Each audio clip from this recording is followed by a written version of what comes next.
Back for another mom life pep talk. Okay, today talking about stop attaching your identity to the things that you do. So I and stop valuing yourself by how much you can freaking accomplish. Like, let's call BS on all of society's standards today. Let's call BS on maybe the way that you were raised, maybe a religion that you were raised in, maybe something you were taught growing up that doesn't feel good anymore. I want to help you shift here. I want you to really think about what we are taught in society. We are taught that you are just a mom, you're just a wife. Like, we are not taught to be a independent human being. It's like we attach our identities to all the things that we're doing. I am a photographer, I am a mom, I am a wife. But really, you're not all those things. You're choosing those things. You're choosing to be a wife. You've chosen to be a mom. But you are you. So, outside of all of those things that you're identifying with, who are you? What's your favorite color? What's your favorite food? What's your favorite thing to do? What do you do for fun every single day? What do you do to take care of yourself? Because when we start to attach our identity to the things that we do, one, it makes it really hard to take care of ourselves because, we're like, no, we're not a woman. We're a mom. I've got to take care of and nurture my children. I don't take care of and nurture myself. Do you see how that makes it so hard to kind of drop the societal norm that we should just forget ourselves, forget what we wanted to do? We're a mom now. We got to take care of this shit over here. Maybe the shit in the diaper. Maybe we got to take care of that too. And we start to shift out of us. This is when we lose ourselves. I lost myself for a very long time in motherhood. And I remember having all these dreams and goals and ambitions. And then I got pregnant at 18. And I remember even people told me, they were like, you're going to be a mom now. Time to put yourself on the back burner. Time to put yourself up on that shelf. You get to take care of your kids now. What? Why? Why can't we have it all?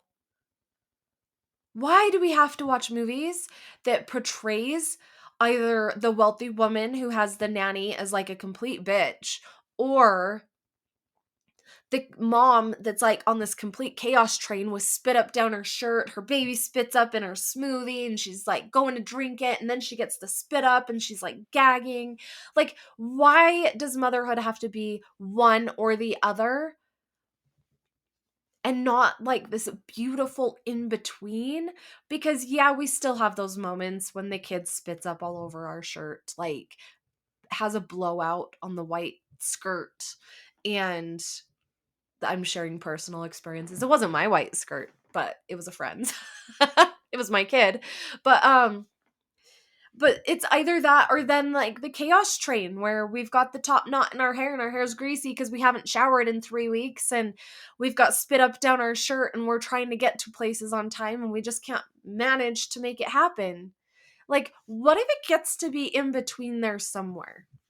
What if it gets to be a season of trying to figure out having a new baby, not getting a lot of sleep? Where do we need support that we're not asking for because we think that we need to wear it like a badge of honor? And then we start to, you're going to hear an Alexa reminder. But when we get to start, because the thing is, when we start to attach our identity to being a mom, to being a wife, well, okay, for me, I'll share this example. I attached my identity to I'm a photographer. And then when photography wasn't feeling good to me anymore, do you know how freaking hard it was to let go of that? Because then I would hear people say, but you're so good at it. It's like, shit, I am good at it. Why am I quitting? But it's because breath work is what I wanted to do.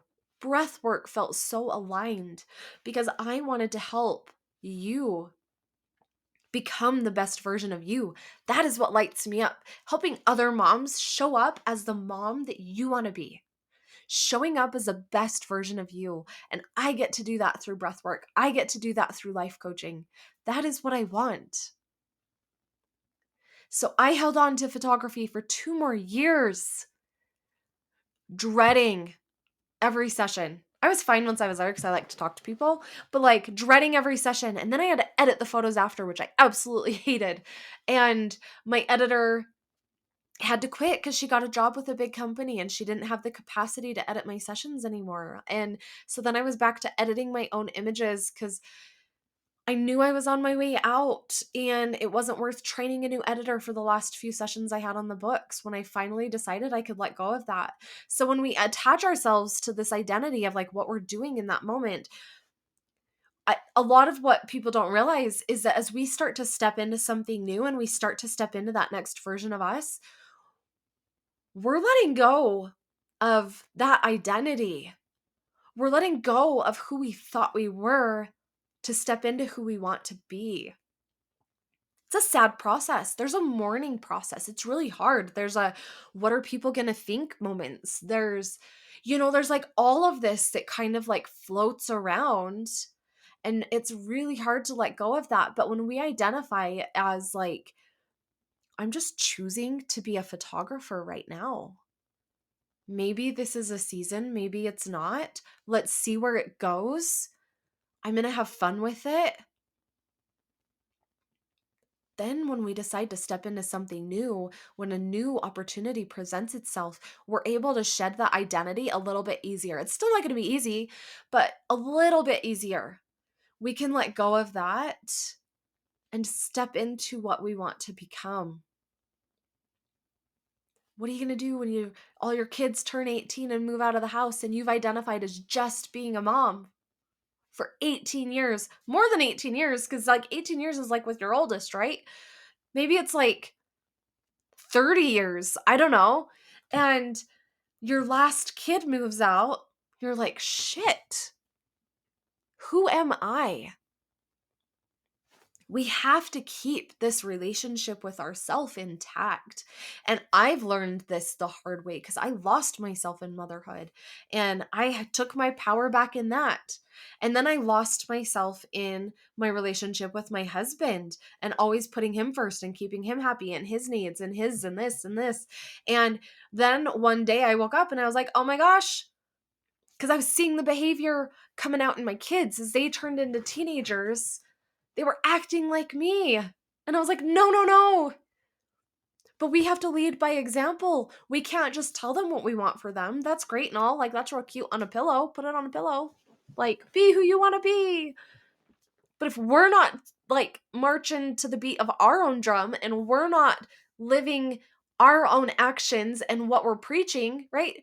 I was feeling like an imposter on my freaking Instagram for like 2 weeks leading up to what I call dropping the bomb on my husband. But like, I felt like an imposter because here I am telling women to stand in your power, and I was not standing in my power and speaking my truth in my partnership. So I did. Felt really shitty for a minute. Had to push my ego out of the way to navigate through that. We're still not clear on the other side, right? But we're going to get there. And it feels good now. Like it feels exciting and hopeful for the future. But what if I would have just tucked myself back in that box and put myself up on a shelf for 5 more years? I'd be pissed. So freaking pissed. So I just want you to understand that you're not just a mom. You're not just a wife. You're not just a photographer. You're not just a coach. You're not just anything. You are you. You are worthy. of feeling supported. You are worthy of feeling a life that feels so freaking aligned. You are worthy of taking care of you. You are worthy of enjoying motherhood. You are worthy of having a life that feels good, making the money that you want to make if that's what you choose, being the best damn stay at home mom if that's what you choose. Whatever it is that you choose. But you are not that. You are you. So get to know yourself a little bit. Make some time and some space for you. And really figure out what you enjoy and then make the time to enjoy those things. And I will talk to you next time.